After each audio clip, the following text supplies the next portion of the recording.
What's up mga bigan? It's me JZ and we are back here with another video. So ngayon mga bigan, pag-uusapan natin ay kung kailan ba dapat tayo maglinis o mag-check up ng ating panggilid.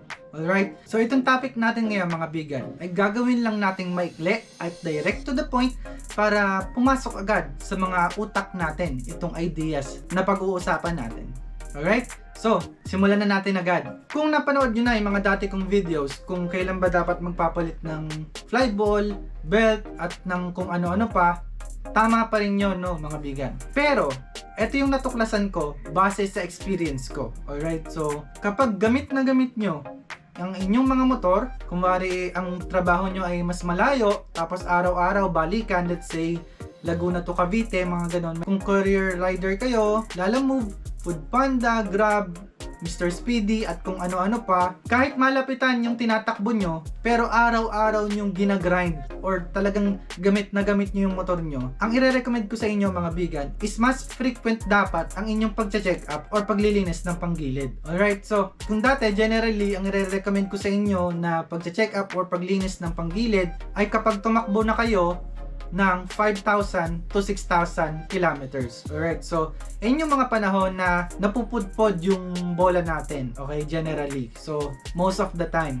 So, minsan may lumalagpas dyan, mas malamang na magkakaroon ng uka yung flyball nyo, 5,000 to 6,000 kilometers. Base sa experience ko mga bigan, ako po ay Lalamove at Foodpanda rider. Mas mabilis po na napupudpod ang bola, no? Dahil mas gamit na gamit at babad na babad ang ating mga motor. So napansin ko mga bigan, 3,000 to 4,000 magkakaroon na po ng uka ang ating flyball. Ibig sabihin, agapan na agad natin. Ngayon bakit flyball lang yung binabanggit ko? Dahil isa sa mga maaaring pagmulan ng mas malaking sira ang pudpod na flyball. So ito yung flyball mga bigan. Mapapansin mo dyan, goma or plastic yung nasa labas and then bakal yung nasa loob.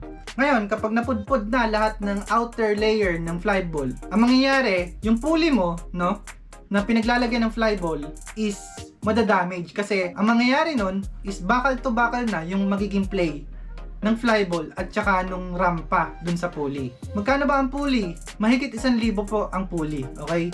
Ano ba yung mga dapat nating i-check? Yung pulley mismo. So, ito mga bigan.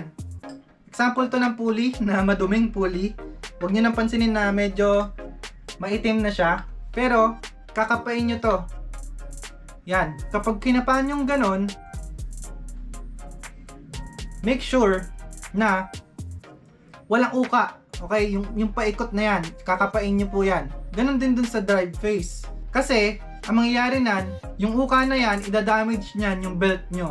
Okay? Ganon din sa torque drive. Mas maganda na i-check lagi natin yung kapag nagbubukas tayo ng panggilid. Ganon din dito sa backplate, no?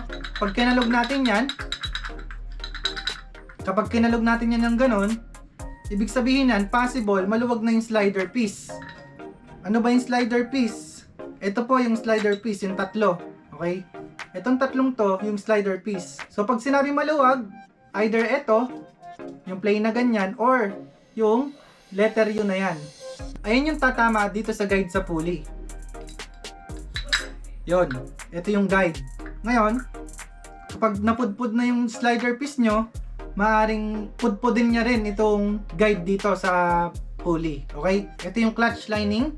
Dapat hindi yan pudpud kasi kapag napudpud na yan, possible, maging bakal to bakal na rin yung plane niya dun sa bell. Okay? Madadamage yung bell. At the same time, magdadragging din yung takbo ng motor nyo. No, hindi na magiging smooth. So, dapat lahat ng parts ng CVT nyo, hindi dapat madumi, wala dapat alikabok, wala dapat kung ano-anong meron dyan. Basta dapat sila lang. Yung mga yon, yung mga dumi na yon na binanggit ko kanina, possible sila yung mag-cause ng panibagong sira sa ibang parts ng CVT. So, dapat laging malinis ang ating panggilid.